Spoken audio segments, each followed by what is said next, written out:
Welcome back to Mind Matters Mischief with Dr.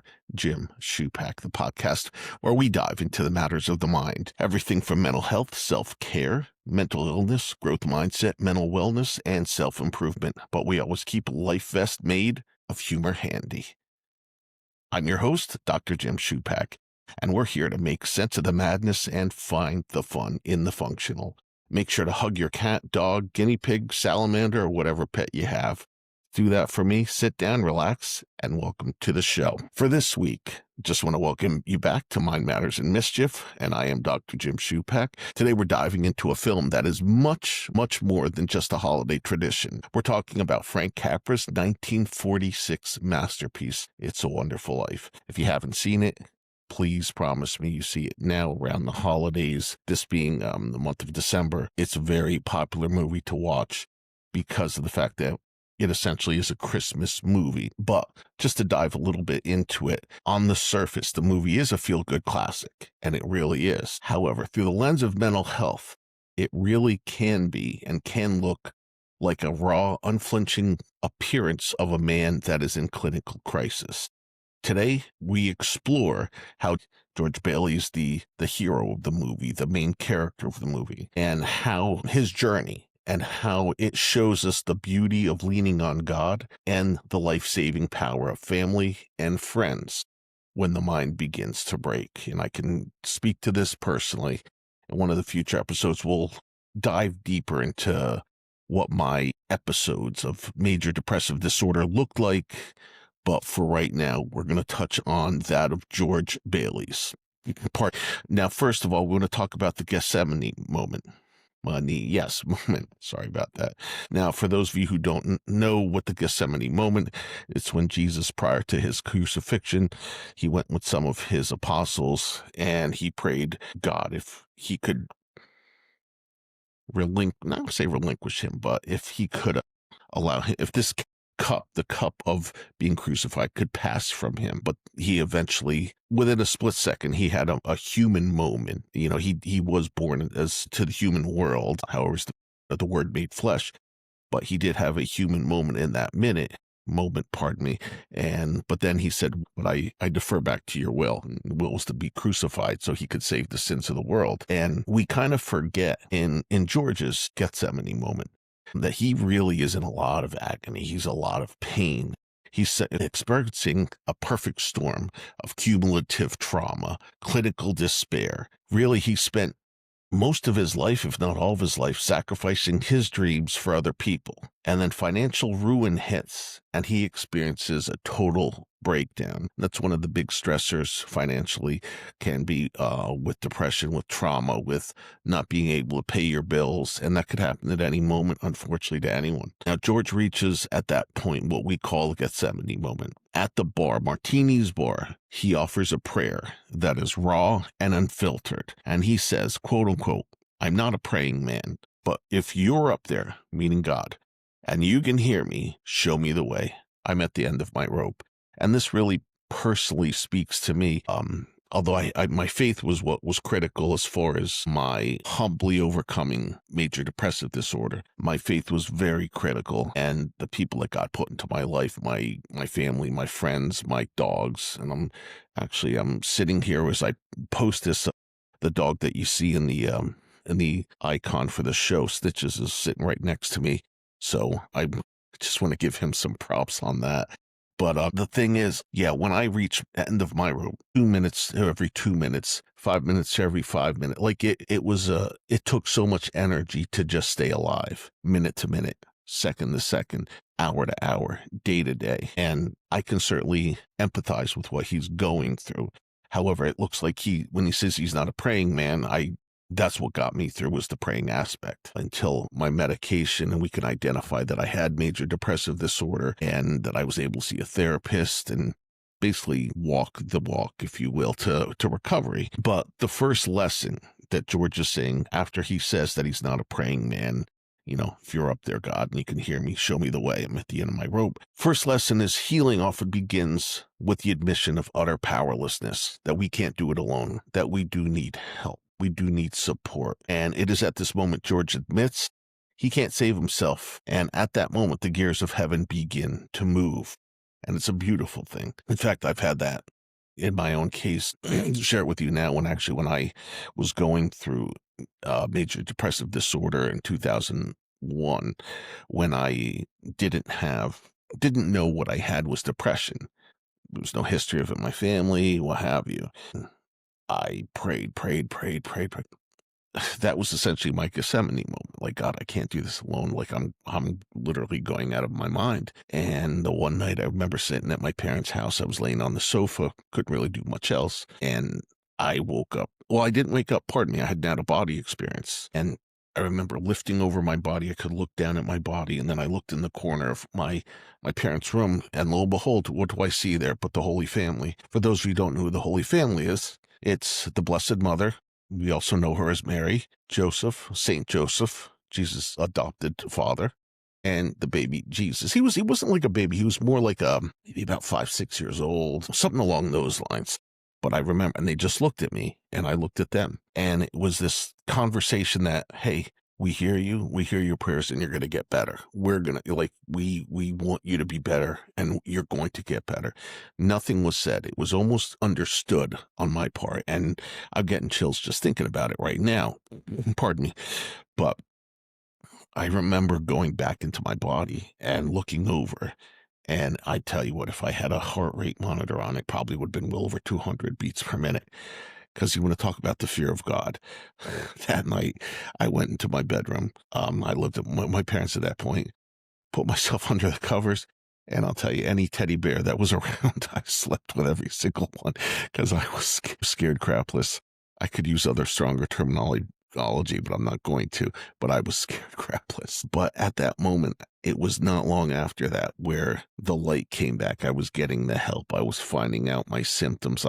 So it was definitely there. Hey, hold on. We hear you. The better days are coming. Now, for George, it would be Clarence. Now, for those of you who haven't seen it, again, Clarence is the angel that's sent down.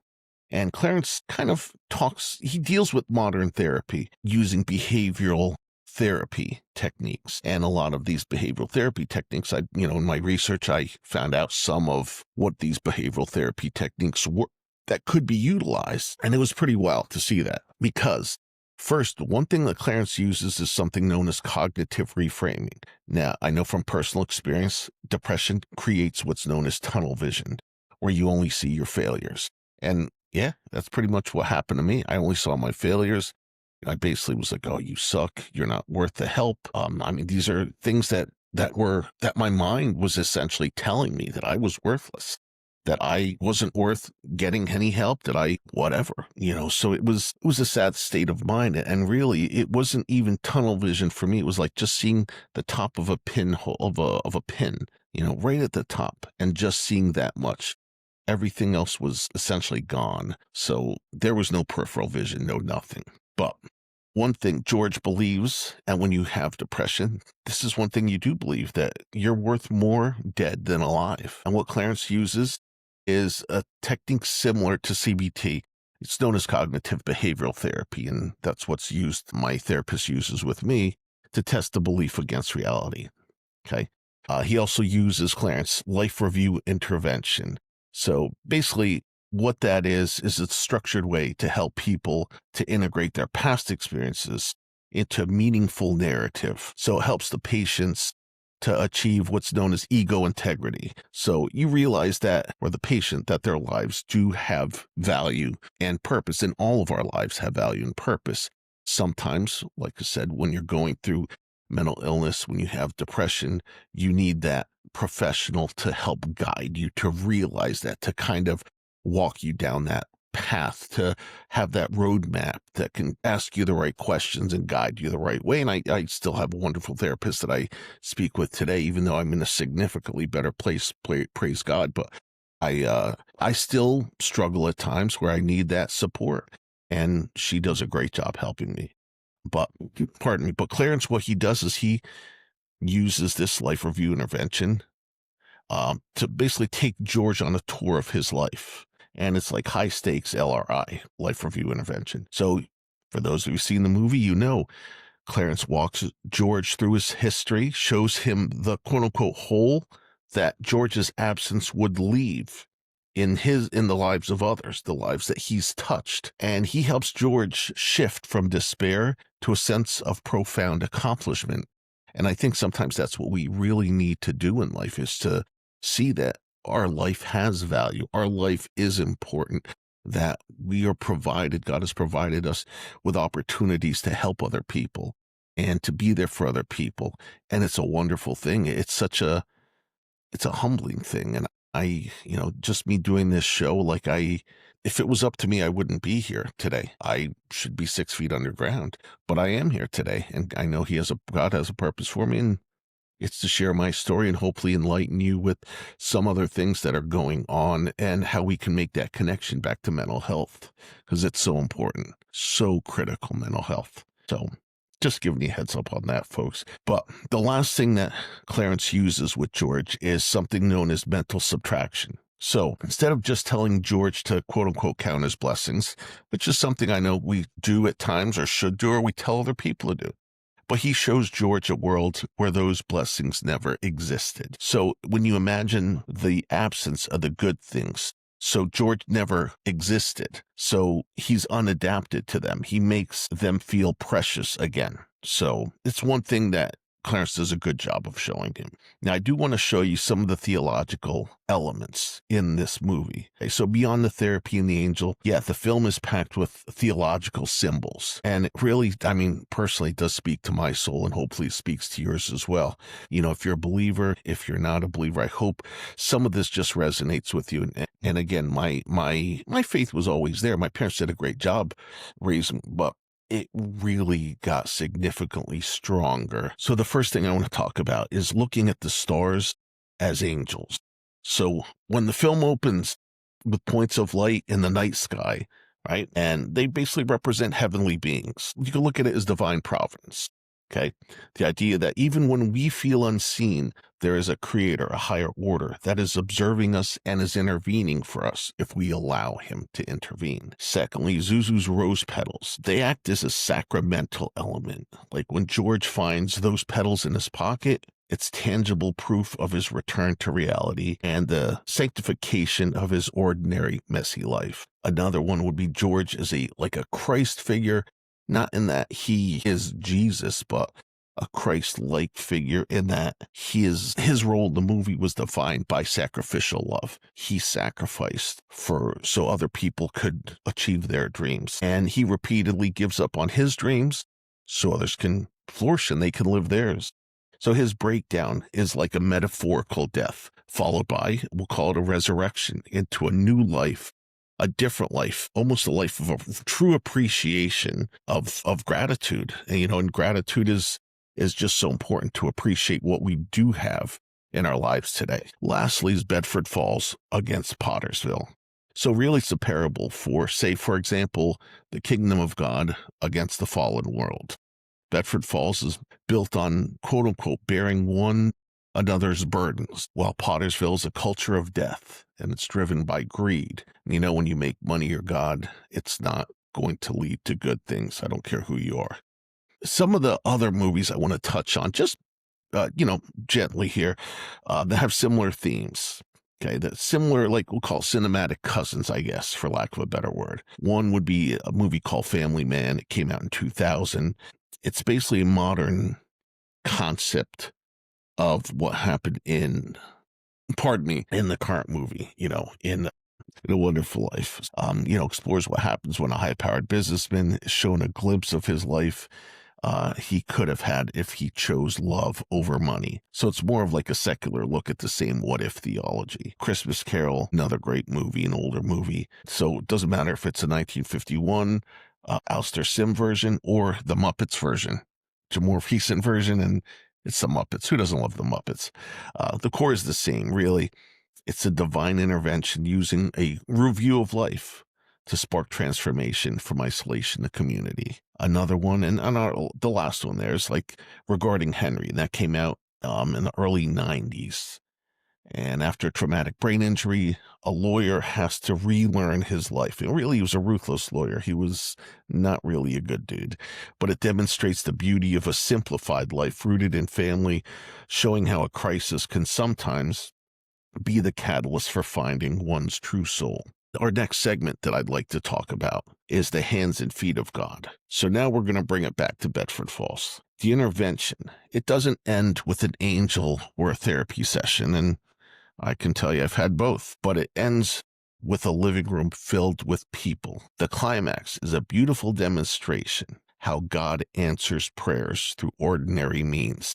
The hands and feet of community. So while George was on the bridge, his wife Mary mobilized the town, got the town together. So when the people of Bedford Falls pour into the Bailey home, they prove that George's wealth was in the relationships that he nurtured. That is the beauty of support. When one person is too weak to carry their own cross, the quote-unquote body of friends and family steps in to carry it for them.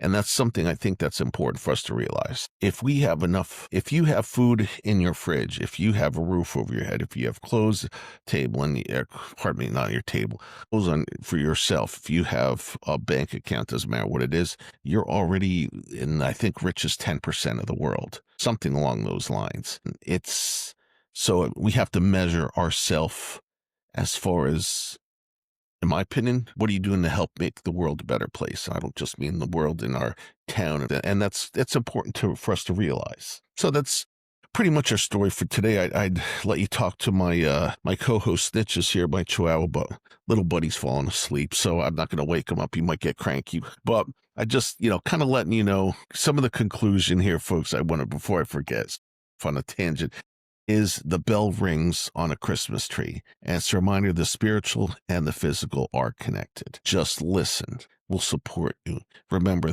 strength is in getting the help that you need to feel better. And I know at times, and I know from my own experience, it might take all the energy you have, but you are worth it. And that's the important thing. I want you to realize you are worth it. If your depression is telling you, you suck, you shouldn't be alive, you don't deserve this help. No, you deserve it. God gives you that opportunity. God presents that to you, and he wants you to live your best life. He wants you to live your best life. Big thing that those voices are talking to you, and I get it. I had those too.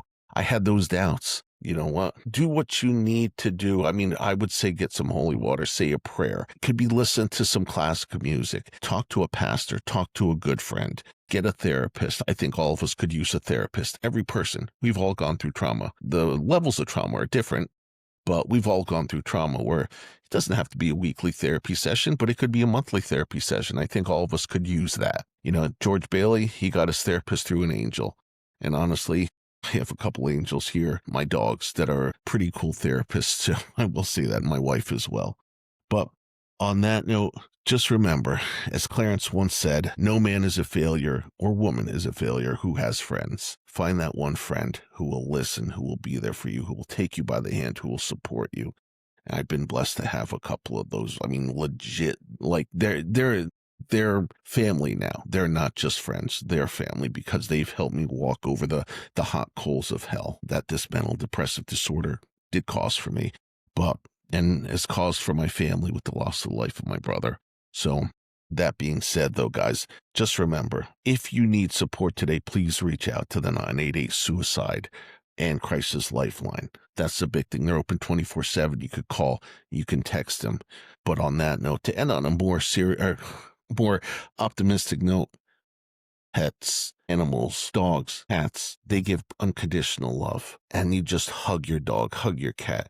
Just be with them. Just let them do what they do best, and that is to appreciate you for the amazing person that you are. I hope you have a wonderful day, guys, and I look forward to talking to you next week. Thank you so much for your support. May God bless you today and ever.